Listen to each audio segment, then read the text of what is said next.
వరంగల్ జిల్లాలో రాజకీయం మళ్లీ వేడెక్కుతోంది. West MLA Nayani Rajender Reddy camp ఆఫీసులో కాంగ్రెస్ నేతలు సమావేశమయ్యారు. ఎమ్మెల్యేలు కడియం శ్రీహరి, నాగరాజు, రేవూరి ప్రకాష్ రెడ్డి, ఎమ్మెల్సీ బసవరాజు సారయ్య, పార్టీ నేత ఇనగాల వెంకట్రామరెడ్డి, వరంగల్ డీసీసీ అధ్యక్షురాలు ఎర్రబెల్లి స్వర్ణ ఈ సమావేశానికి హాజరయ్యారు. స్థానిక సంస్థల ఎన్నికల్లో ఎలా ముందుకు వెళ్లాలి అనే అంశంపై చర్చించుకుంటున్నారు నేతలు. కొండా మురళి అంశం అధిష్టానం చూసుకుంటుందని చెప్పారు.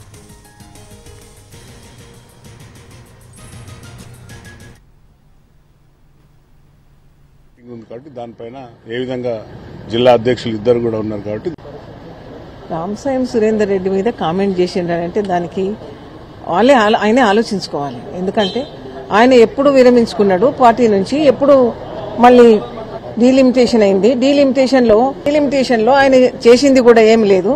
వాళ్ళ నియోజకవర్గంలో 9,000 ఓట్లతో ఓడిపోయిన వాళ్ళు నా నియోజకవర్గం మాట్లాడడం హాస్యాస్పదంగా ఉన్నది. అంతకంటే ఎక్కువ చెప్పలేను. ఏం లేదు, మనకు రాబోయే ఎలక్షన్ లో ఏ విధంగా స్టెప్స్ తీసుకోవాలి, ఏ విధంగా స్థానిక సంస్థలపైన ఏ విధంగా ఆ యొక్క ముఖ్య అంశాలపైన సీనియర్ నాయకులు ఉన్నారు కాబట్టి వారితో చర్చించాలనుకున్నాను. లేఖలు జరుగుతూనే ఉంటుంది, అది అధిష్టానం చూసుకుంటలేము. ఓన్లీ రాబోయే లోకల్ బాడీ ఎలక్షన్స్